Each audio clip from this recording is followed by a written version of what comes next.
കൊറുങ്കോട്ട പൊക്കാളിപ്പാടത്ത് വിത്ത് വിതച്ചു.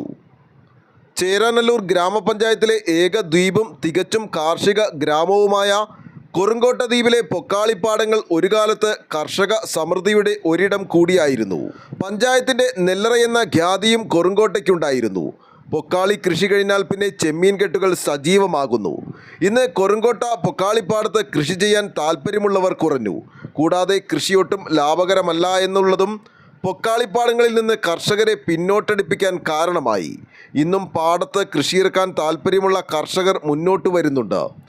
ചേരാനല്ലൂർ ഗ്രാമപഞ്ചായത്തും കൃഷിഭവനും ചേർന്ന് ജനകീയാസൂത്രണ പദ്ധതി പ്രകാരം നിലമൊരുക്കുന്നതിനുള്ള സഹായവും നല്ല ഇനം വിത്തുകൾ 100% സബ്സിഡി നൽകി സൗജന്യമായി വിത്തുകൾ കർഷകർക്ക് നൽകിക്കൊണ്ട് കർഷകരെ പരമാവധി സഹായിക്കുന്ന നടപടികളാണ് പഞ്ചായത്ത് ഭരണസമിതി സ്വീകരിക്കുന്നതെന്ന് ചേരാനല്ലൂർ ഗ്രാമപഞ്ചായത്ത് പ്രസിഡന്റ് KG രാജേഷ് പറഞ്ഞു.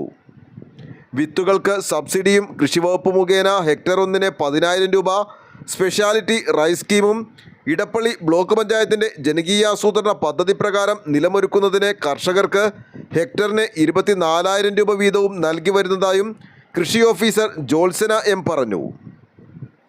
കൊറുങ്കോട്ട പൊക്കാളി പാടശേഖരത്തിൽ പൊക്കാളി കൃഷിക്ക് തുടക്കം കുറിച്ചുകൊണ്ട് വിത്ത് വിതച്ച വാർഡ് മെമ്പർ വിൻസി ഡേരീസ്, പഞ്ചായത്ത് അംഗങ്ങളായ ബെന്നി ഫ്രാൻസിസ്, KJ ജെയിംസ്, കൃഷി ഓഫീസർ ജോത്സന M, കൃഷി assistant Jayachandran DS, anganwadi teacher Sarala, കർഷകനായ ജോളൻ സുരേന്ദ്രൻ, ഹരിഹരൻ, കുടുംബശ്രീ പ്രവർത്തകർ തുടങ്ങിയവർ വിത്ത് വിതയ്ക്ക് നേതൃത്വം നൽകി.